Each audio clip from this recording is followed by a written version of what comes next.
Hello and welcome, everybody. Today we're being joined by Warren Papuzian of the firm of Baradad and Papuzian from Fresno, California. Warren is a graduate of Fresno State University, San Joaquin College of Law. He's been named the Cal Abota Trial Lawyer of the Year, Consumer Attorneys Trial Lawyer of the Year. He's a member of the American College, and he's an all-around top-flight trial lawyer that we're great and lucky to have here today. Warren, welcome. How you doing? I'm doing good, man. Thanks for joining us here, coming all the way from Fresno. First, what is it that stirred you and made you want to be a lawyer? Well, I always liked the competitive nature. I played sports, and I found that being a trial lawyer was about as close to athletics as I can get in a professional basis. Plus, I just like helping people, and I think the two combined is what got me into practicing law. Well, Warren, you mentioned that you were an athlete. Is it true that you were the second fastest Armenian on earth? Or is it Randy Parnigian? Is he the fastest Armenian? You're number two? Well, I don't know. They say Randy was the fastest. He ran the 100-yard dash in 9.9.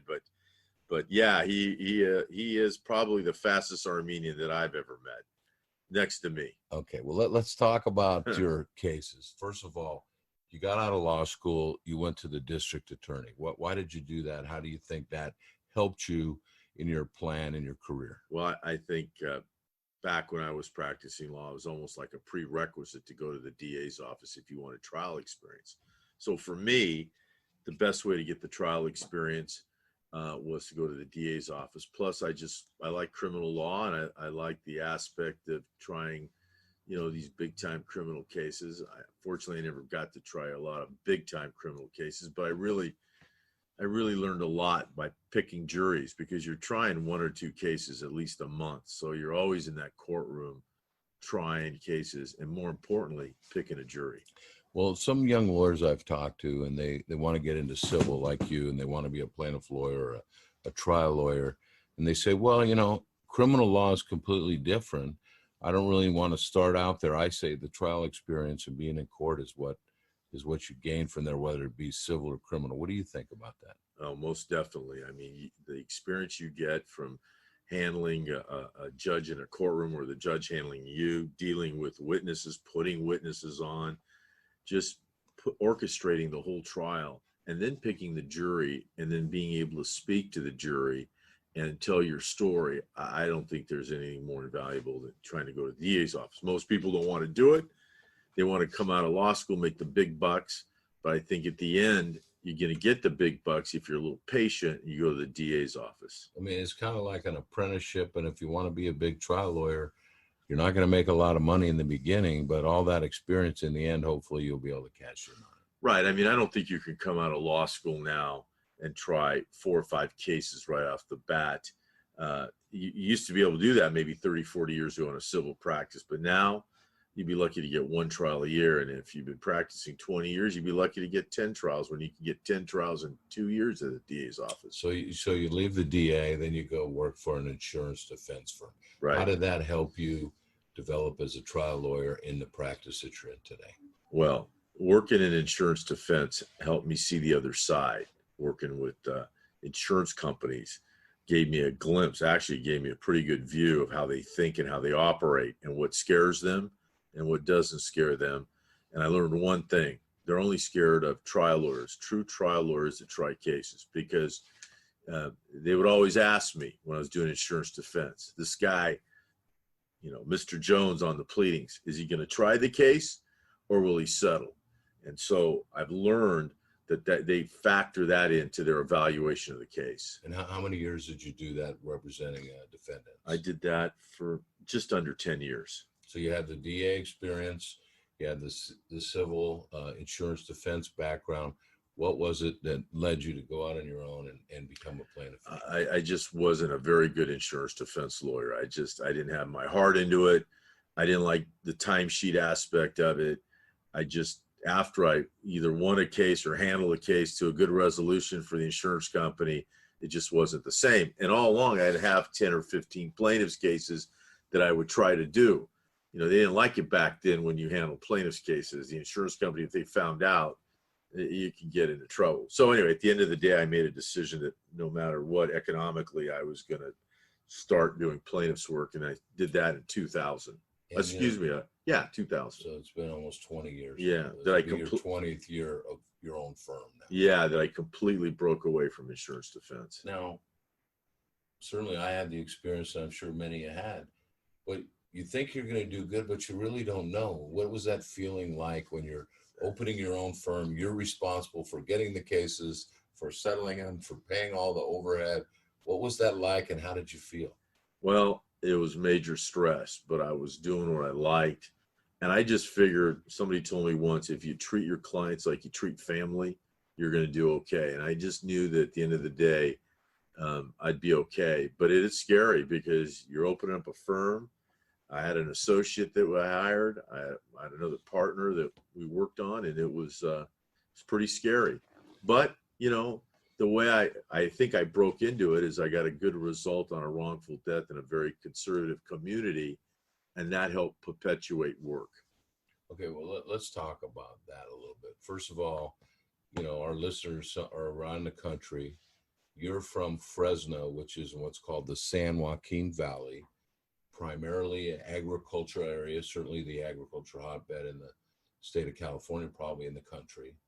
And majority of the people would be more conservative, right, more Republican. You're representing plaintiffs trying to get money. What was that like? What is that like to, you know, deal with a conservative jury? People ask me to describe Fresno. Fresno, the state of California is a blue state, but Fresno is a red community. It's primarily conservative. A lot of farming, a lot of business owners, a lot of mom and pop type stores.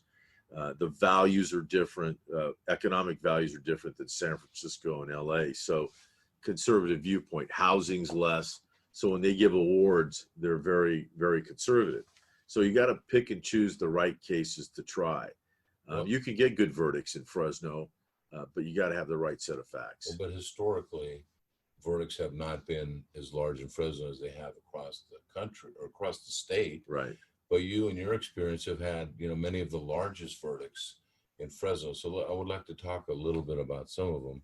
And the one, of course, that I is your all-time landmark, I would say, would be your case with Stacy Johnson-Klein, the Fresno State women's basketball coach, who was wrongfully terminated. And before we get into that, what are the types of cases that your firm handles? We primarily handle catastrophic plaintiff personal injury cases, anywhere from products liability, auto accidents to medical malpractice. But we do employment cases also, and a fair share of medical malpractice. Well, in your career, some of your largest verdicts have been in employment cases where there's a loss of income, but the damages primarily are emotional distress.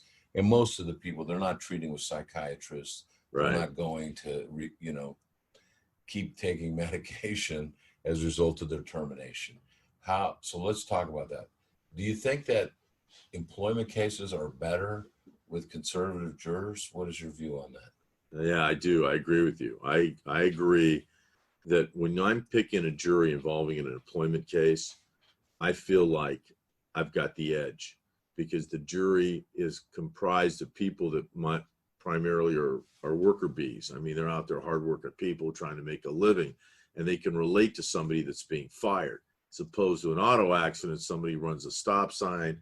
Oh, everybody's run a stop sign, and oh, I feel bad for both parties. And so you don't get that emotional charge. Employment, it's an intentional act, right? The employer is intending to fire somebody. So juries view it differently, I think. And I think that if the employer doesn't treat that employee, that gives you that intentional element that you don't get in the PI cases. So Stacy Johnson-Klein, she was the Fresno State basketball coach, was terminated. You ended up getting the largest verdict of $19.1 million, and I think in about 2 hours after about a 6 or 7 week trial. Tell us about the case. Set the stage for us. So the Stacy Johnson-Klein was a gal from Oklahoma. She was an assistant coach. They brought her over. She was flashy to say the least. She wore stiletto. She's attractive, very tall, attractive. and she showed it with her dress. Yeah, she would wear the leopard skin type of a top, and she'd wear stiletto pumps, and she had blonde hair, and she's like 6'1", and had a great figure, and was a huge presence at the gym during the games. And she generated a lot of publicity and a lot of fan base, and actually was winning. So her teams were doing well. Teams were doing well. She's in her second year, and they phrased her as a little bit of a diva. Some of her players didn't really like her. And so she ended up taking some Vicodin from a student athlete that had a knee surgery for her shoulder. She had surgery in.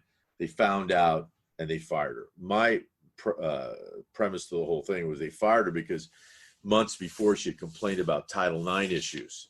And tell us about Title IX. Title IX is where they've got to basically treat women athletes, all women, going whether you're taking English or playing basketball, same as the men and vice versa. So gender equity. Gender equity. And so if you're spending $5,000 a month in advertising for men's basketball, you should have some money allocated to women's basketball, traveling expenses. It's just parity. And she wasn't getting that. And for the backdrop, though, Fresno State in the past historically had issues with Title IX type situations. And in fact, I believe the federal government had investigated and issued some findings that were not favorable for the school. That's correct. They had a litany of items that the university had to comply with, and they weren't complying with it.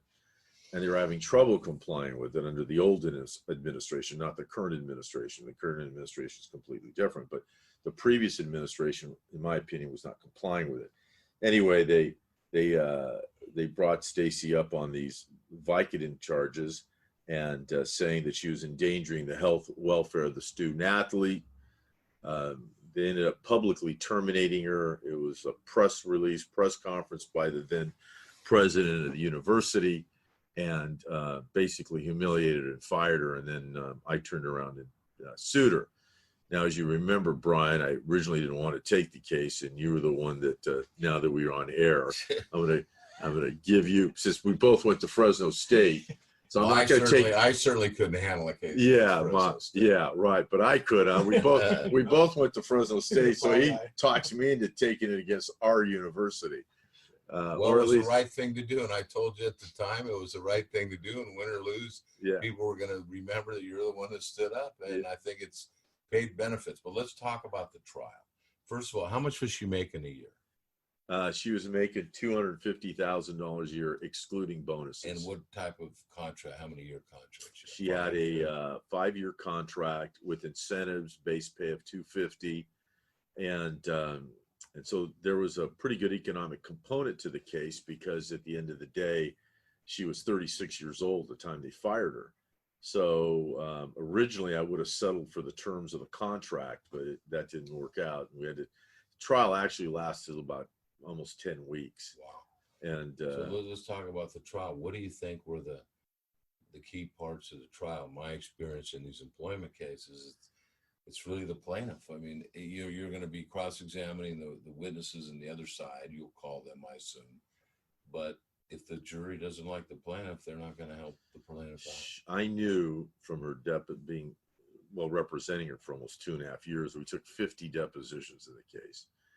And I knew when that no one was going to touch her. She's pretty good on the stand, and she did very good on the stand. But I think also other coaches came in and testified, even though they all didn't get along. They all had the common theme story of problems in getting gender equity in the athletic department going. And so I think that was the big part of it when the associate athletic director, Diane Milutinovich, came in and testified.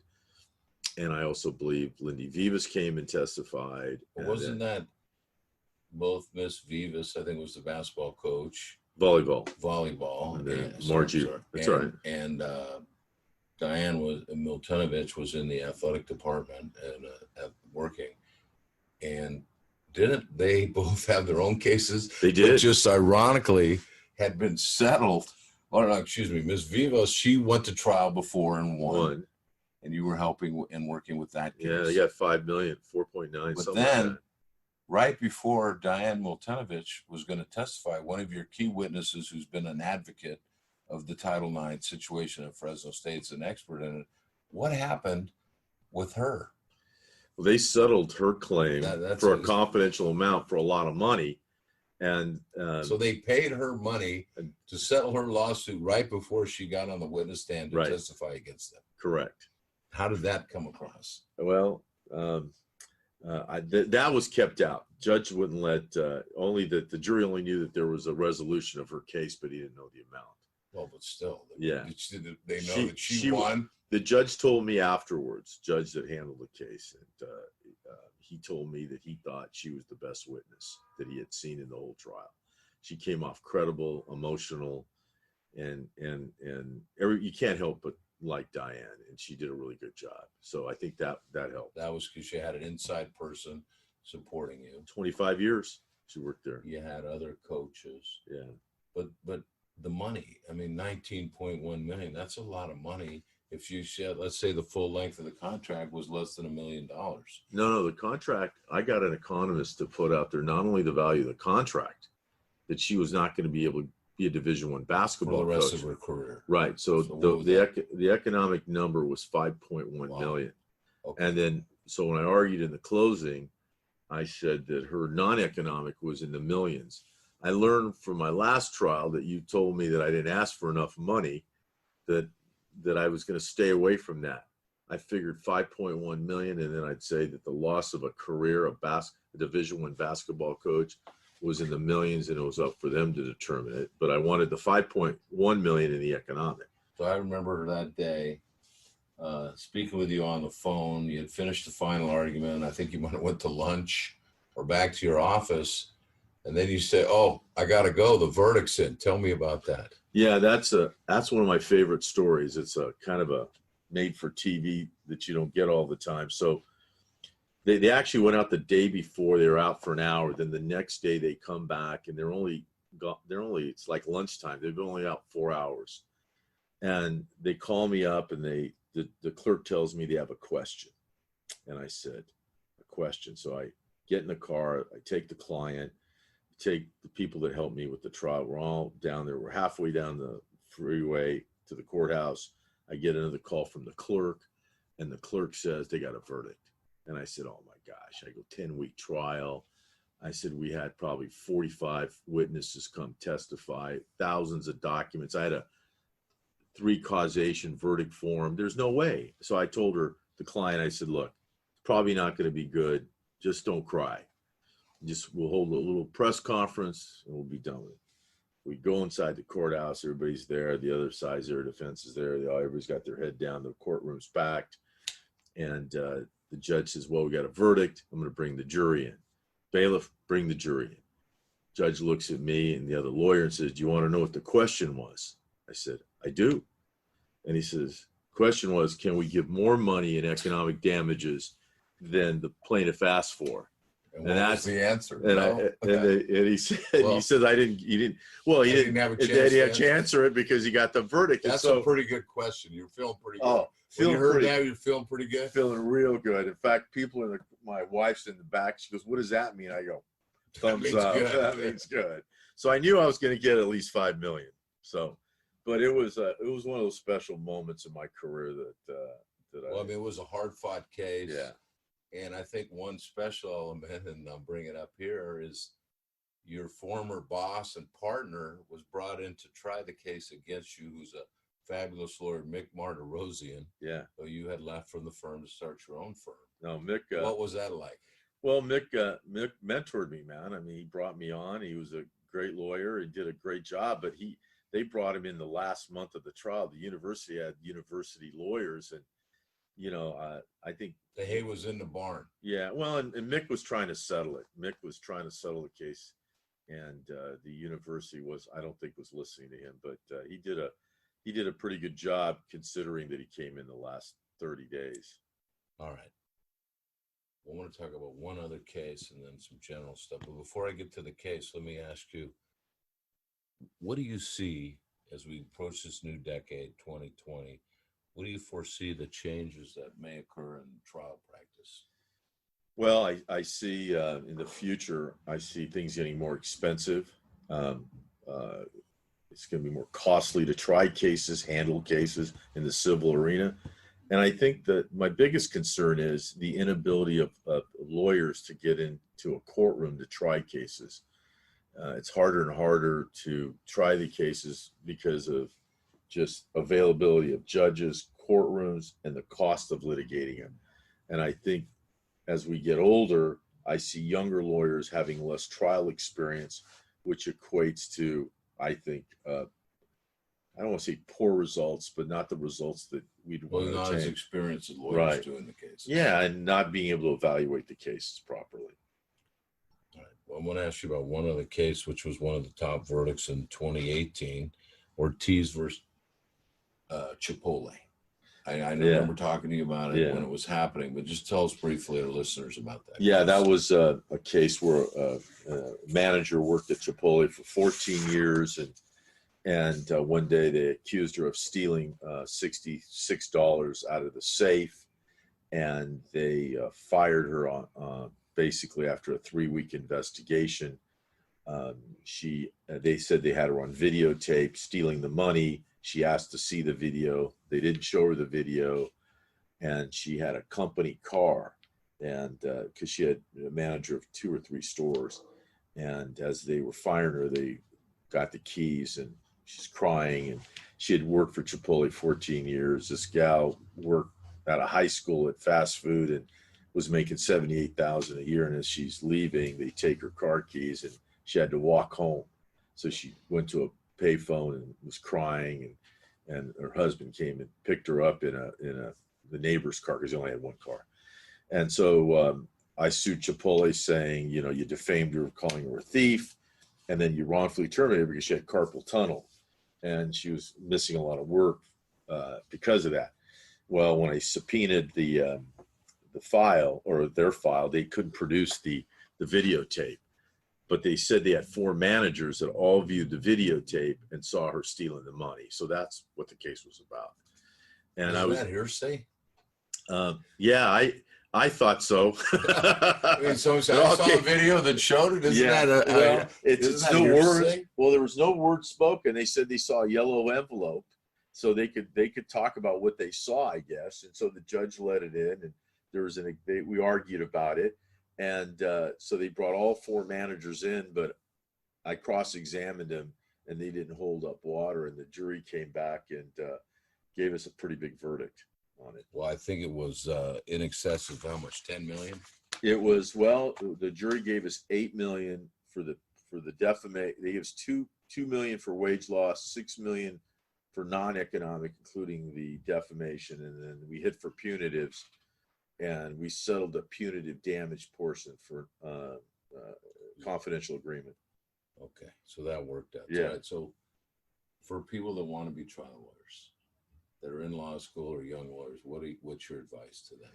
Try to go to a firm or a place where you can try cases, and don't worry about making money. I know it's hard.